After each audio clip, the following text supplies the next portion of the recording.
Welcome everyone to the Learning Tube. This is Ava and hope everyone is doing well.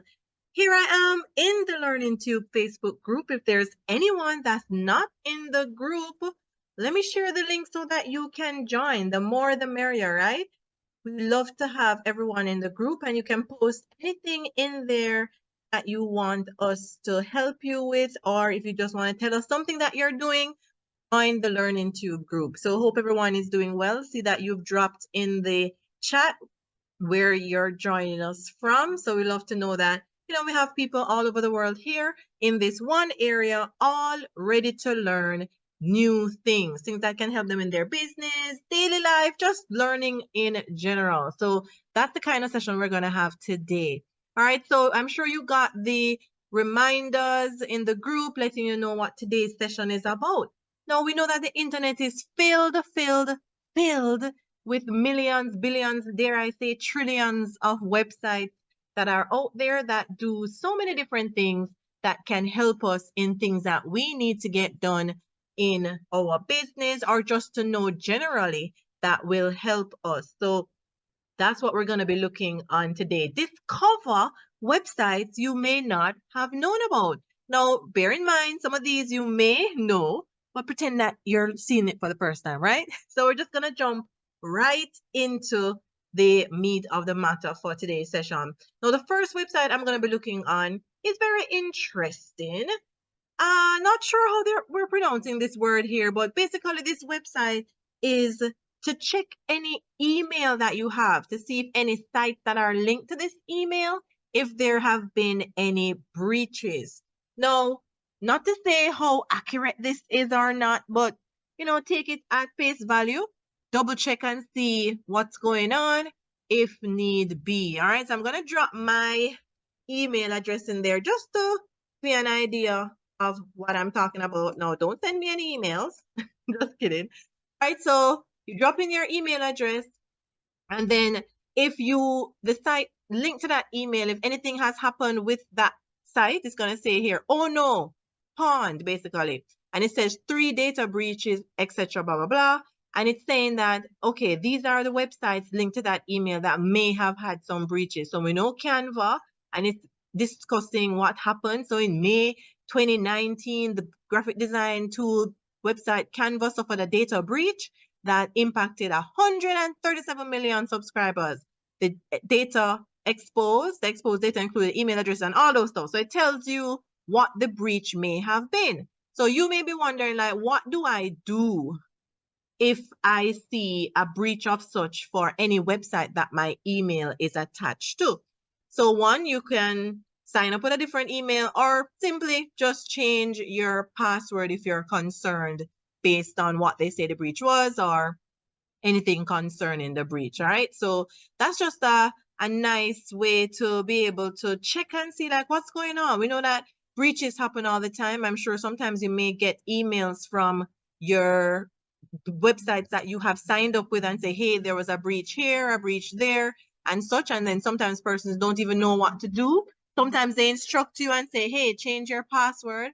One time I remember Zoom was telling persons to change their password depending on some sort of breach that they may have had. These things happen. It's not detrimental, hopefully, if it's not like a banking website, but this is just a way to check and allow you to be able to take any action you need based on what you found. So very, very helpful. And you can check it out with any email address you have. If you're like me, I think I've lost track of how many email addresses I have. Who are multiple email address owners here? Give me a one. Are you a multiple email address owner?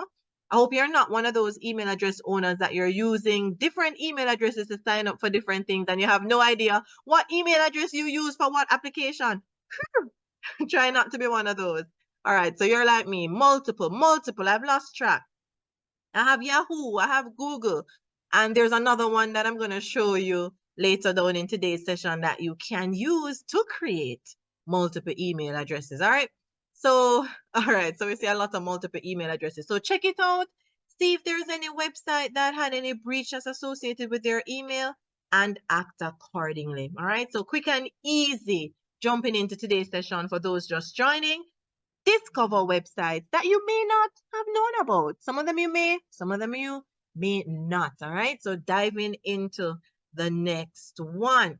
Now, I love this one because sometimes you may see articles. Who reads internet articles often? Like you're on a website and you're reading a particular article, a blog.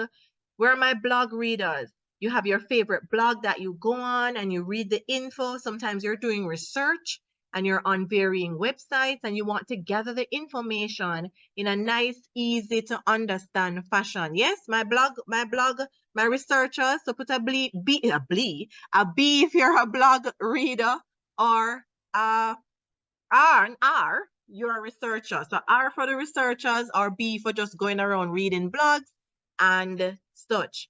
Now, when you're doing this, reading the different blogs or you're doing varying research, sometimes you actually want to gather the information. Now, if you've ever been on a website, an article, let me just jump over to this particular article right here. Let me see if I can find my article. So I have this article here that's all about 8 tips on how to become a successful freelancer. So let's say I was doing research, read this, or I'm just reading this blog on this website called Moxie, and I say, wow, will be very helpful for maybe a presentation that I want to do, or just some information that I want to put together like a handout. And of course, you would have your sources. I would put the link and say, I got this from Moxie and etc. Always list your sources. But when I look at the page itself, you may see that there may be some ads going on. Here we have featured articles. I don't want this in my particular file that I'm putting together. And sometimes there are some Google ads on the side and so on. And you have all of these other parts that are on the website. All right. So yes, ChatGPT could have told me this. Yes. But I'm just, the purpose of showing you this is not to show how you do research. Is to show that if you do like reading blogs and such via the internet without just asking ChatGPT this information, what can you do to put together the content in a neat, tidy to understand manner? So that's where this particular website comes in handy, and it's called Print Friendly. So here it allows you to convert anything to PDF. But we know that we have a lot of PDF converters, but the great thing about this one is that it makes web pages printer friendly and convert just about any file to or from PDF. And then you can edit or sign your document right here. So depending on how you want to use it, we do have a lot of features here, but what I want to show you is the print friendliness. So for those who still like hard copy, we call it, having the paper and smelling the fresh ink of the laser printer in your hands, this particular website is very helpful where that's concerned. Now, let me show you the traditional way of doing this. So we go back onto our site. So here I have my web page, and I'm using Google Chrome web browser. Now, you can actually print straight from the web page, and that's what a lot of people tend to do. So when you're printing straight from a website, has anybody ever printed straight from a web page? Give me a W. Straight from the web page. You've printed. So you come here and then these 3 dots and you look for print. Now let's focus. So when I just go to print, notice that it's showing me a preview of the page. Sometimes it takes a while to load the page.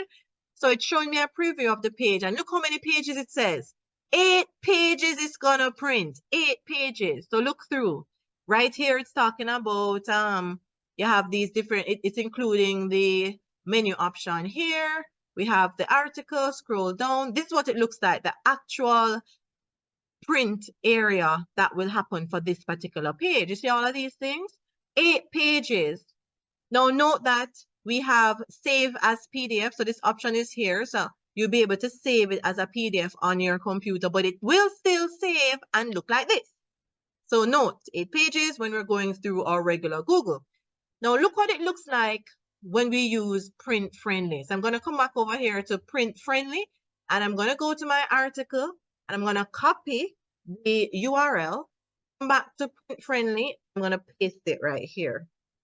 All right, so let me move stuff out the way. Let's look at the preview. Look at the difference with the article. So it says generating the page, all these things. Look at it differently now. Look at what's going on with the article. So note that we have the area right here. Scroll down, scroll down, scroll down. Notice that it's put together in a manner that looks more put together than it was with the other area. Now, the great thing also that it has a Google Chrome extension. For those who have watched sessions that have been done in the past, we have a Google Chrome extensions which give your browser more functionality, and this Print Friendly has a Chrome extension as well. So you can check our past Learning Tube sessions to see what that looks like, how we get the extensions installed and all of that stuff. You can check the replay page. Later you can drop the learningtube.com link. So at the bottom of that, you have the replay page and you can check out what we've done on Chrome extensions. So for this, as I said, we have a Chrome extension for it. I'm just going to show you what the Chrome extension looks like. So here it is, Print Friendly. I've pinned it in my tray. So click on it. And here you see it says PDF tools for all these things right here. So I'm just showing you that you have the option for an extension as well. All right. So let's go back to our area where we had the link. So I'm going to paste the link as we saw, and we looked at the preview. And you see that you have the option to print it straight like we did, download a PDF, or you can email as well. All right. So you can email this page to whomever you want to. So let's do the PDF. So it's downloading the PDF so that we can see what it looks like. It was processing and now you can download it. And here we have the PDF right here that we can look at. That is arranged in a way where it's not including some things that we didn't want to have access to and such in the document. All right. So that's just an option that you can use if you want to print directly from a website and not have to have some information there that you're not interested in. So that's printfriendly.com. There's an extension as well that goes with it that you can download from the Chrome web store and install it and use it accordingly. So anybody ever use any other version of this? Like you have any other websites that you've used to basically remove unwanted things from a website? They have many. Some of the websites I'm looking on, they're not the only website that can do this particular feature. So just always bear that in mind. So that's Print Friendly, easy to use, and for those who want to have their hard copy. So how to remove unwanted images in the article itself. So if if you don't want the images, people usually want to have the image in there, but if you don't want the image, you can actually upload the PDF into one of those websites that allow you to edit PDF. So one of the popular ones is ilovepdf.com.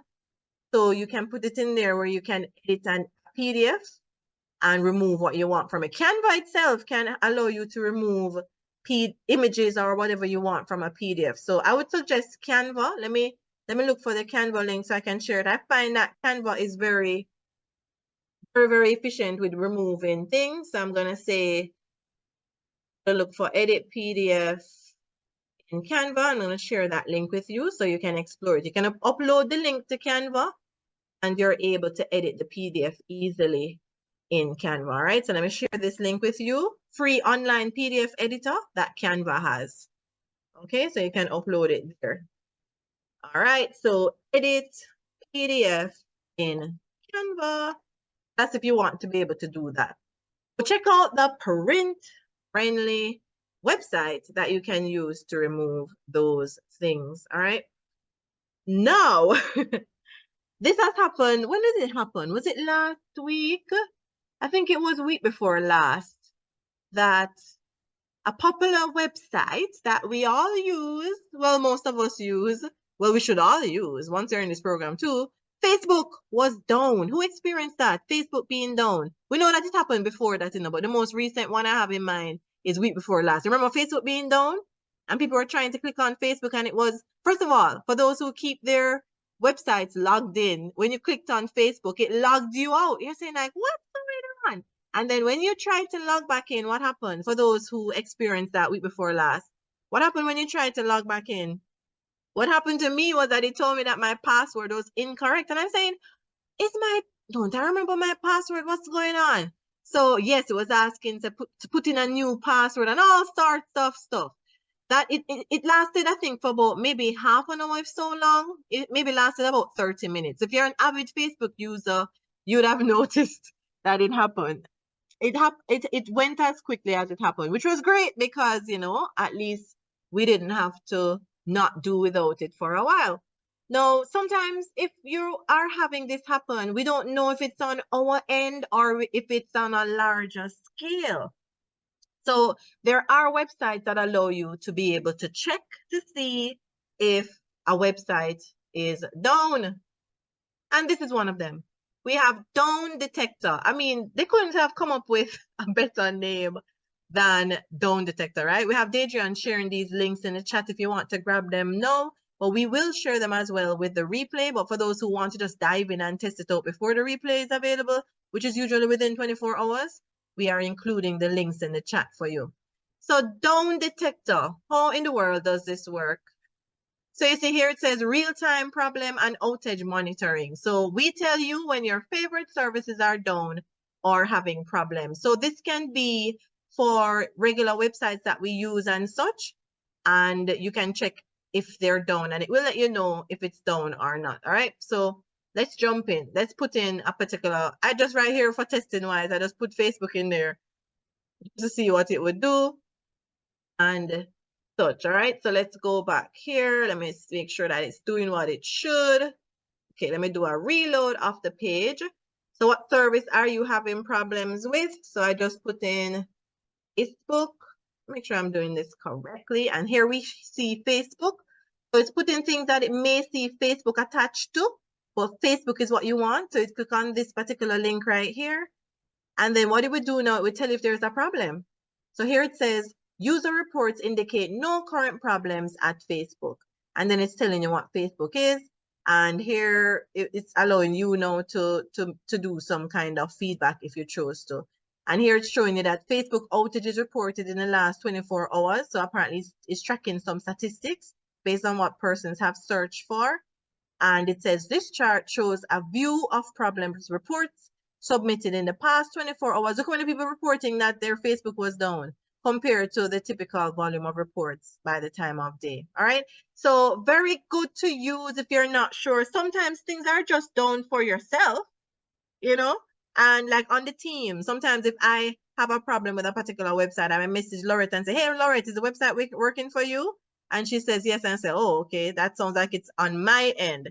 So instead of even asking Lorette anything, I could check on this website itself to see if it's down. If it shows that it's not down, but it's down for me, it means that something may be going on with my internet connection and such. So if you don't have someone to check with based on you using the same website as them, then this is an easy way to be able to check for yourself which websites are down. And we know where internet is concerned. Oh my gosh, websites go down all the time, sometimes for seconds, minutes, hours. It depends on what the problem is. So this is a natural occurrence for a site to be down. The fact that they have a website called Down Detector, you should know that websites go down all the time. But the great thing is that sometimes they don't go down for long. So very handy to put in your internet toolkit for your internet toolkit. Have different websites that you go to when you need to check varying things or learn varying things from. All right, so is anybody going to use this? Do you think it's a vital or a very good website to have in your arsenal that, hey, I can check if a website is down instead of asking anybody anything? I can check myself. Always good to be able to be independent and be able to check things on your own. All right, so I see a good amount of people saying, hey, yeah, I'm going to check that. So Down Detector, sorry, is one that you can use. And fittingly, the other one we're going to jump to is called VirusTotal.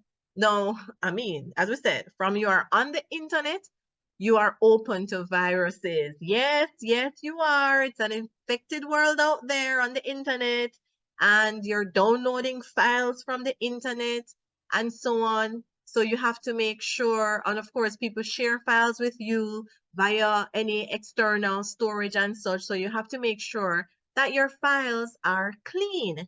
So if you don't have an antivirus necessarily, you are able to upload certain files from your computer to this site to check. So it's called Virus Total. So it says analyze suspicious files, domains, IPs, and URLs to detect malware and other breaches. Automatically share them with the security community. So they have this community going on where you can say, hey, this is a problem. So the first option you see here is file. So this means that you can choose a file from your computer. Look, pay attention to the maximum size, 650 megabytes. So it's not just endless file sizes. So if you have any file that's over that, you aren't able to use this particular website. You have where it has URL. So you can scan a URL to see if it has any problems. And here now it says you can search for a hash, domain, IP address, URL, or gain additional context and threat landscape visibility. So we saw that URL, that was self-explanatory and such. So if you have a file on your computer and you want to upload it to check, you can go to choose file. I'm going to use this one that we just did a while ago with the PDF. Now note, obviously, in case anybody might ask, if you have any files that are confidential and you don't want it to ever go anywhere or anyone else to see, then obviously you wouldn't upload it to the internet. That has to be said because you know that once you put things on the internet, it's stored somewhere out there, over there, anywhere. So if it's something that you want to keep to yourself, then obviously you wouldn't use this particular service because once it goes on the internet, it's there stored. Obviously, we're not saying that this particular website is showing people your things, but remember, once it's there, anything is possible once it's on the web. So you're going to confirm the upload. So it's going to be doing its uploading and such. And it's going to be reading. And you see it says queuing and queuing file, all this stuff. It's reading all this stuff. And it's going to give you a score and let you know detected, undetected, what's going on. So you see here, it's doing some statistics down here and letting you know what's up. So you just give it its time to run and do what it wants to. And then you look at the stats. Obviously, you're looking for a stat where it's going to tell you that there's nothing wrong with the file. Nothing wrong with the file. So you just let it do its stuff and you see it going on down here. Now you may be saying like, what do these things mean? The only thing you need to know is that it says undetected. These little arrows, not arrows, ticks, these green ticks, undetected. That's what you're concerned with. So when this is finished, it's going to let you know what's going on. But very good to have some sort of way of checking your files. Now, the great thing about the URL one is that you can check a URL to see what kind of URL is it? Is it a site that should you go on this particular site? You know, that's how you can check in the URL. So based on the score that the site is getting, you're saying, oh, I don't think I'm going to go on that particular site.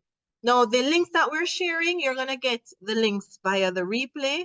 So we're not going to be sharing this chat, but you're getting the links via the replay. All right.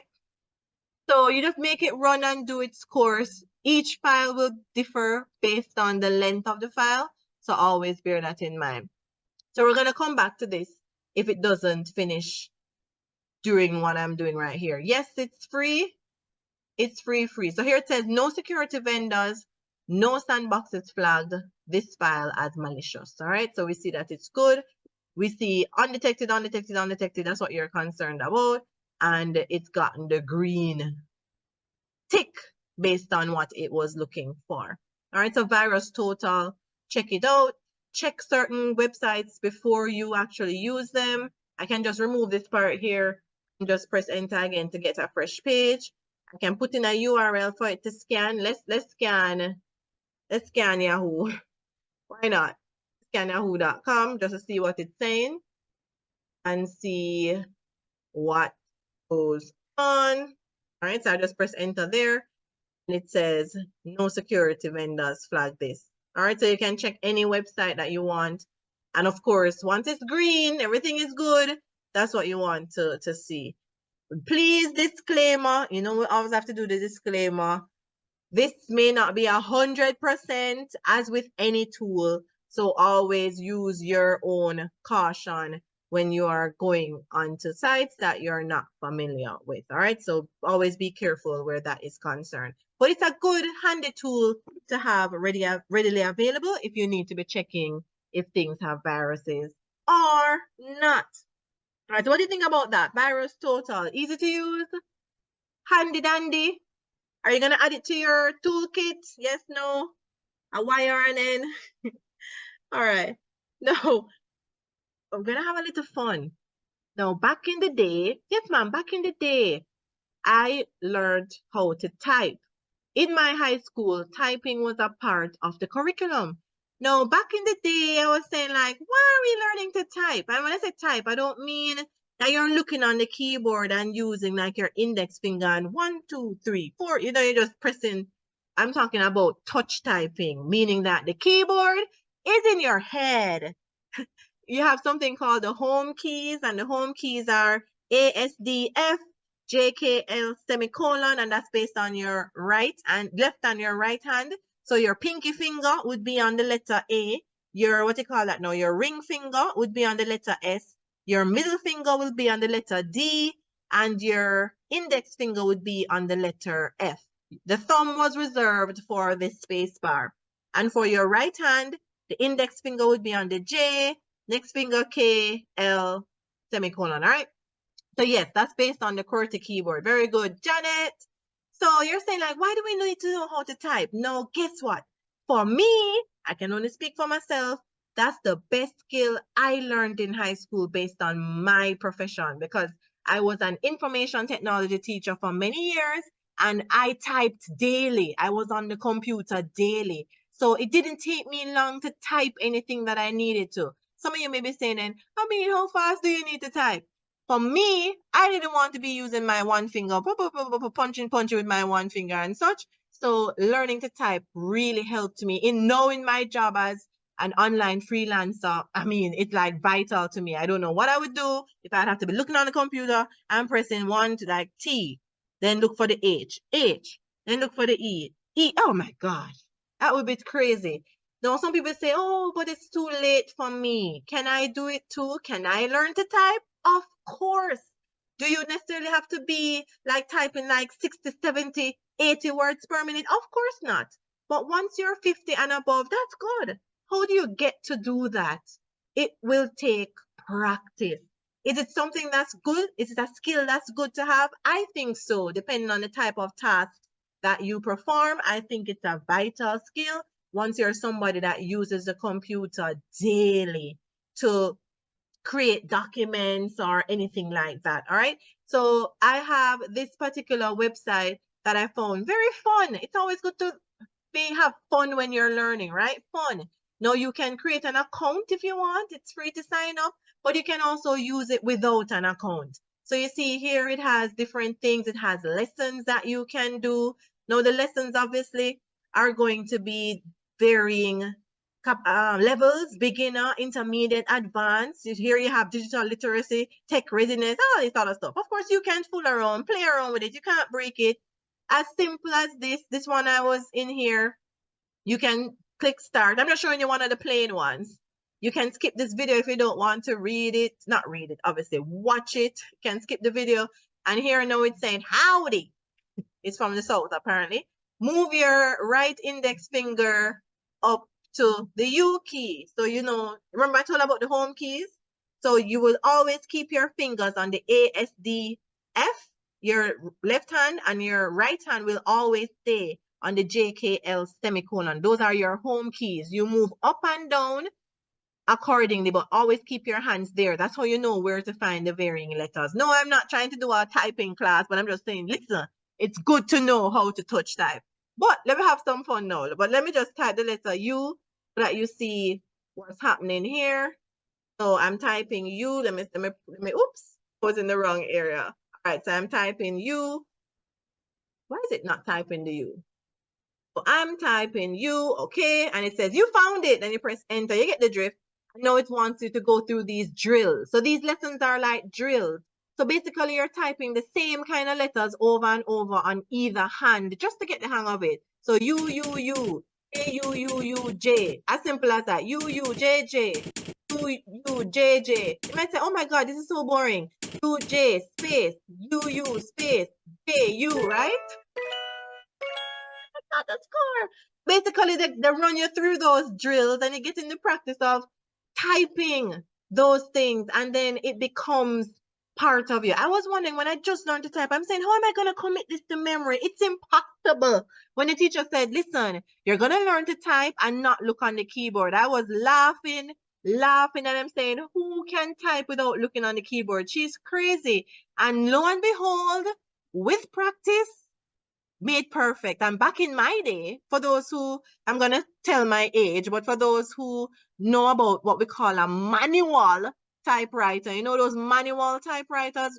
Right now, you see like writers, people who are really traditional book writers, they use those little typewriters with the keys on it. And, you know, you have the carriage wheel and cha-ching, cha-ching, and you know, when you have the little key, inside, you have the metallic keys striking the paper. Remember back in the day? So the manual typewriter. I learned on one of those, right? The manual typewriter. Some of the youngins here are saying manual typewriter. What are you talking about? Because they only know about the computer keyboard, right? No. And then after the manual typewriter, yes, you have to change the ribbon. And you had the black alone ribbon and the black and red ribbon, and it used to be dirtying up your fingers, and you have to wash off your hands. Because when you touch your paper, you're gonna mess the paper. Oh my God.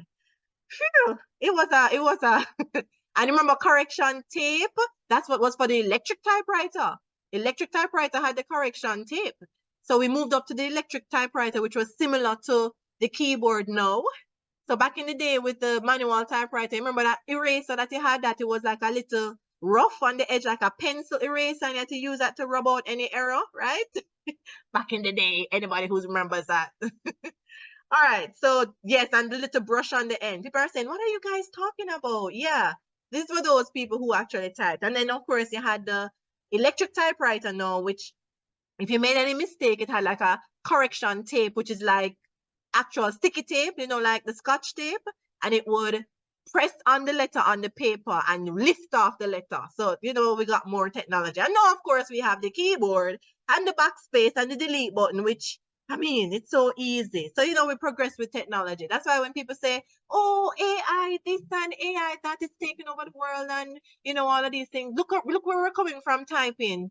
And I only remember the manual typewriter. I'm sure they had other mechanisms before I was born that they were using. So technology evolves and we just go with it and make our things that we have to do, our tasks, much easier. Yes, so no backing up to erase the mistake back in the day. Exactly. You had to, and you try to rub it out and you blow on it and you try to make sure it wasn't messy. Oh my God, it was a.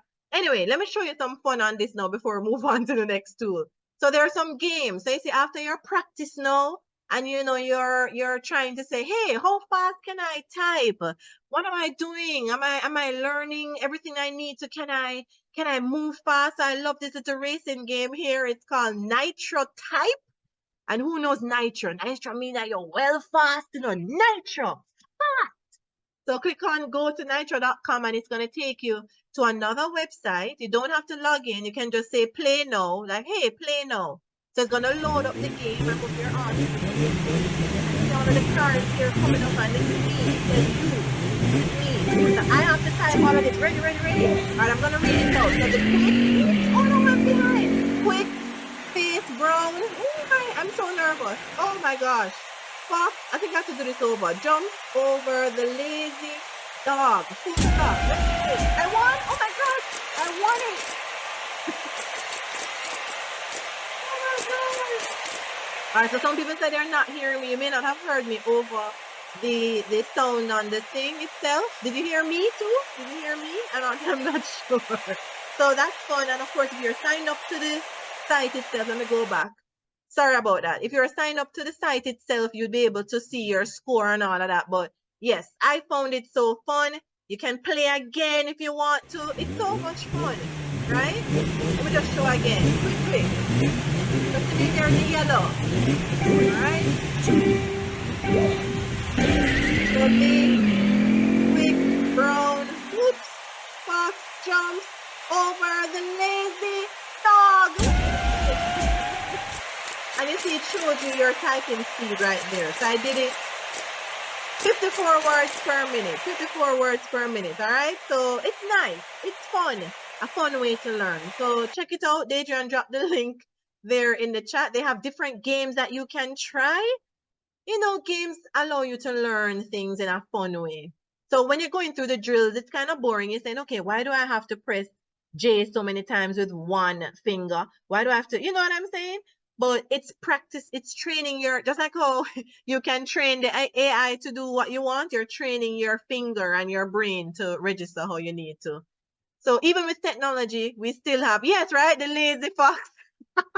For those who are no typing back in the day, the quick that text that you saw me type, it's the universal typing text, the quick brown fox or whatever it said. Same thing, lazy fox. Always had that. Just like how, you know, when you have certain text, when you want to put the replacement text, the locum, whatever, whatever, just like that. So Deidre, drop the link again for me. Somebody else is asking for it. It's up there, but drop it again. Thank you so much. All right, so that's the typing, you know, to have fun when it comes to typing and learning how to type. It's great, great, great fun. Trust me, it's a beneficial skill to have. All right, so uses every single keyboard letter. Yes, yes, yes, yes. All right, so jumping over. Have you ever read an entire terms of service?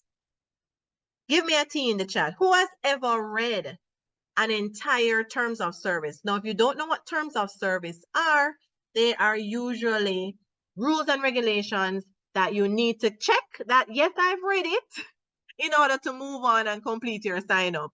Somebody says once, one time. Cindy, one. Deborah, one time. Mary, you have. Congratulations. Sherman, wow, you have. All right. So JD, you have. Congratulations to you. Who else has? All right. So Linda says not all of it. And you say you read it all the time. Well, kudos to you for reading it all the time. You do too, Sadie. I'm not going to judge. I'm not going to judge. All right. So the link for the game itself. All right. Let me go back. Oh, Halle, you really wanna play the game, Halle? Let me just drop it. Let me see. It comes up like this. All right, so let me drop this for you, Halle, for the typing game. All right. All right, Halle. So back to the terms of service. So, you know, they have websites for all sorts of stuff, right? So they came up with this website called TOSDR, which is basically terms of service didn't read. Terms of service didn't read. So what it did, and let me just take this out. It summarizes terms of services that are out there and just gives you the synopsis of what's going on. So, you know, those long terms of service, it just goes through and tell you the basics. So here for Facebook, it tells you that Facebook stores your data, whether you have an account or not. Your identity is using ads that are shown to other users. The service can read your private messages. The service can view your browser history. Deleted content is not really deleted. So it kind of basically breaks it down into simple context for you and breaks down what's going on. So obviously, of course, to continue, you have to check the little check box when you're signing up. But sometimes people don't understand some I can't talk. Some terms of services terms. So yes, Hyacinth is like the cliff note of the terms of service. So on the page, it lists some of the popular ones. So here it has Reddit, Wikipedia, Amazon and such. Can you search for websites and see if it has a terms of service for it? Yes. It may not, but just know that, hey, it may not have everything, but it's something that you can use. So I think it's great, especially for those terms of services that are like, it seems to me like 4 pages long. Now, disclaimer, you should be reading through your terms of service so that you know what you're saying you are agreeing to. But we all don't really, because we have to move on, right? We have to sign up for it. And if we don't check that we've read it, then we can't sign up. So for this one, it's just for TOS's Paulette, just for terms of service. But you can search on the net if they have a privacy policy one too. All right. So this is just as thank you, Hyacinth, for you know tidying it up. Cliff notes. For those who know Cliff notes, you know. Those are usually summary of different things. All right. So check out TOSDR.org to see what terms of services may be on your popular websites and fool around and see what else it has to offer. All right. Now, who has internet? Everyone here. Do you know how fast your internet is? Who knows? Give me an eye. Do you know how fast your internet speed is? Do you have an idea of how fast your internet speed is? Let me see who knows. So some people says, yes, so if you know it. Do you know? Yes, yes, yes, yes. Okay.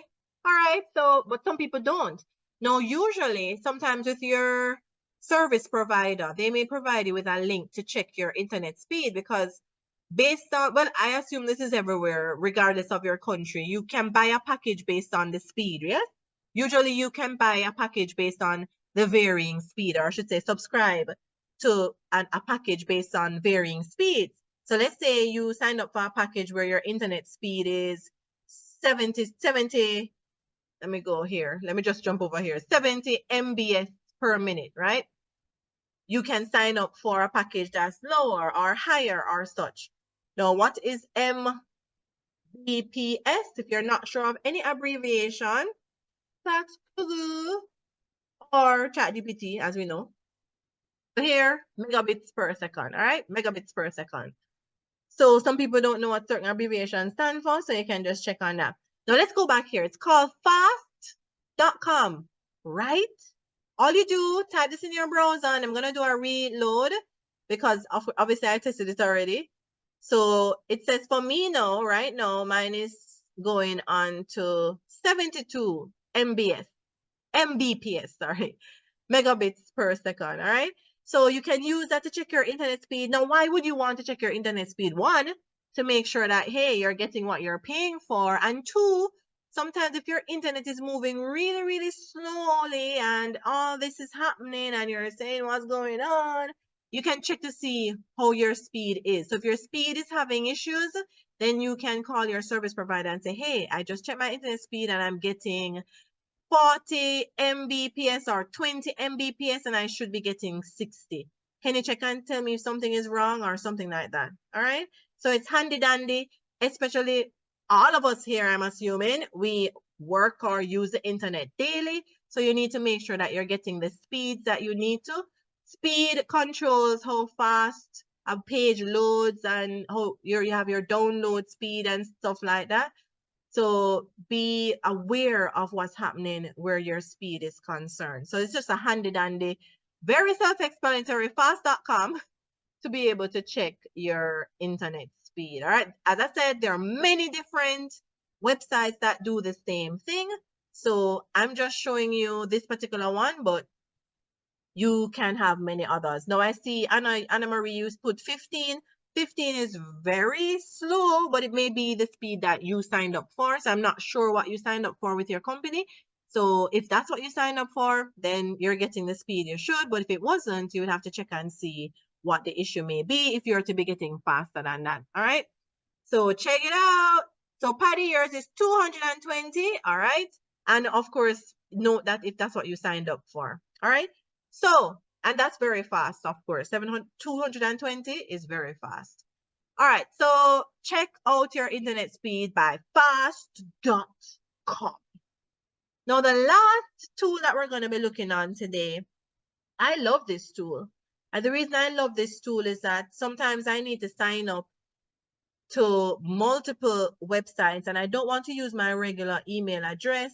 Some of these sites may want to send me a lot of emails and such. Some of them I just need to sign up to them and never use the email address again. I just needed to just be able to sign up to it and do what I needed to. So I love this particular website and it's called fakemail.net. There are so many different fake email websites. This is not the only one, but this is one that I'm showing you. It's called fakemail.net. Now, how do you use a fake mail website? Or some websites call it temporary email address. Now, this particular one, you can sign up and have an email for 10 minutes. So suppose you need to sign up for something and you just need just access to it just for 10 minutes. It doesn't matter. 1 day, 3 days, 5 days, 1 week, 2 weeks. So it allows you varying times. Now, this is handy if some of these websites that allow you a free service, let's say you get a certain number of free tries for something with one sign up. Once those free trials are up with that one sign up, in order to benefit again from the free trials, you need to do what?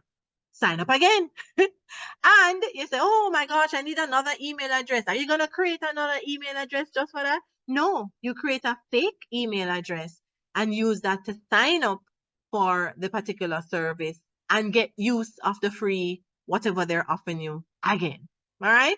So fake mail is one of those. So an example is any website that you're signing up that you get certain things for free. So you know that some of those websites, let's say it's an audio site that it cleans up audio. It gives you 30 minutes. 30 minutes, that's all you get for the trial, 30 minutes. So when your 30 minutes are done, just sign up with another fake email. It's as simple as that. As simple as that. Now, if you want to get another email other than the one that's shown here, you can just close this here. If it brings up the same email, you can just go into an incognito window to change the mail. Notice that it's still showing me the mail here.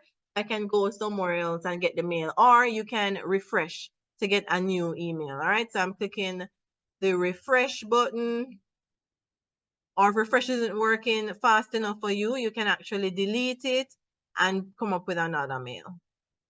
All right, so I can delete it and come up with another mail and so on. So with this, so will this also do the email if they need to email you back? Yes. So depending on how long you signed up for, good question, Patty, you would access the email via the same page. So here where you see it says fake mail, the mail that you get will be via here. So let me see. Let me see. Where can I sign up to now? Where's a free website that I can sign up to show you? All right, this is one of our transcription websites that you can use, temi.com. It allows you to be able to get free machine transcripts. So you upload a file. Let me see if I can find let me see, maybe this is small enough. Small file. So you upload an audio or video file, and here it wants an email address. I'm going to use this temp mail that I have right here. Temp mail I just created. I wanted to use this. Of course, check that you agree. Did I read anything? No. Send it. So I click OK. So what I would do now, in my fake mail right here, I'm going to wait for that website to send me and verify that, yes, I've signed up for this mail, etc. So sometimes it takes different times depending on the platform that you're using. See, it drop it here. So it says, welcome to Temi. So what I'm saying, Patty? So it drops in the mail in this page here. It's a 1 hour mail. So after 1 hour, this email is of no use. But I don't need it again because that particular website only allows me a free trial from one use. So here I click on what it's telling me and so on. And then I'm just going to click the back arrow, takes me back here. And then the same website is supposed to email me what we call a machine transcript that is typed up based on what it heard from the audio or videos it sent me. So it says, Temi has sent my transcript. So all I do now, I'm going to right click on view transcript. And it's going to open the site I just signed up for. Right here, it don't matter what I type in. It's asking me for a password. It doesn't matter because I'm never going to use this again.